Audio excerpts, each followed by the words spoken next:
We're here because free speech is under attack. We're here because people are being convinced that socialism works. We're here because people are being judged guilty until proven innocent. We are fighting back with facts. This is not a safe zone, so buckle up, Buttercup. This is the raw, naked truth.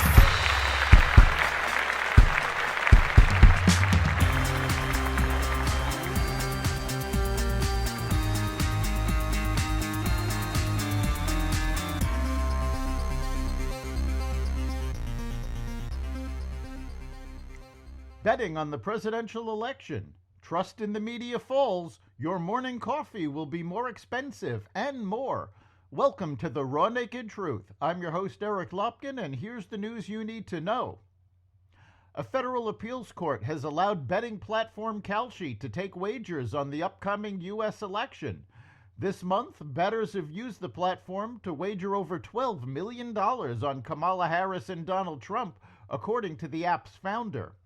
The prediction markets are a more sophisticated way to foresee political events than polls, as the markets respond to new information in real time and money is at stake.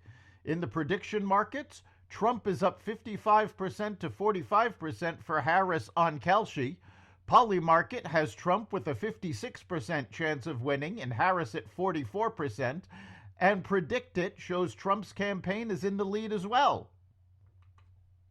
In a letter to the Israeli government sent this week, the Biden administration said Israel has to reverse the downward humanitarian trajectory in Gaza or risk losing U.S. military aid. U.S. leaders warned of implications for future weapons supplied to Israel if the country doesn't boost aid truck crossings in Gaza and facilitate other aid, including allowing the Red Cross to visit Palestinian detainees in Israel who terrorist sympathizers claim are being abused.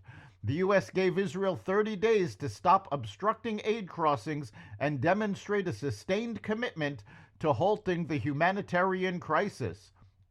Following 2 weeks with no aid truck crossings, some U.S. officials fear that many people in northern Gaza could die of starvation. Israel has allowed 50 aid trucks into Gaza in the last 24 hours. This is not the first time the Biden administration has looked for an excuse to halt weapons shipments to Israel. The airline Lufthansa has been fined $4 million by the Transportation Department for discriminating against 128 Jewish passengers by stopping them from making a connecting flight in Frankfurt in 2022.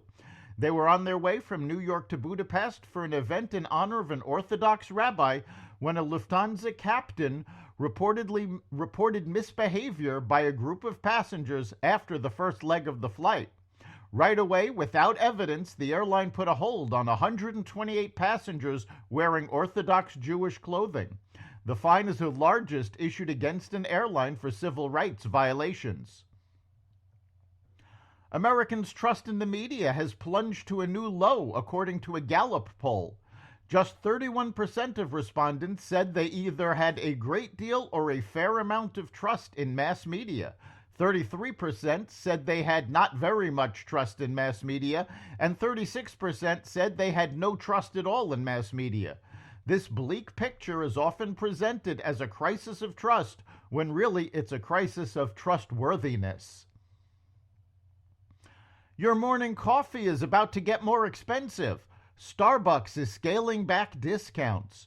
Under the coffee giant's new CEO, Brian Niccol, Starbucks is reportedly pivoting from discounts and promotions to refocus on selling premium coffee and seasonal drinks. Starbucks and other food chains began offering discounts earlier this year to attract cash-strapped customers, but with inflation easing, expect many of these promotions to end. Niccol also said the discount cutback will reduce strain on workers who are often overwhelmed when the company offers coffee and breakfast sandwiches for $6. That's the Raw Naked Truth. You can catch every episode of the Raw Naked Truth at xvadio.com, the Apple Podcasts app, Google Podcasts, Spotify, iHeartRadio, Audible, Amazon Music, and other platforms that respect freedom of speech. We'll see you next time.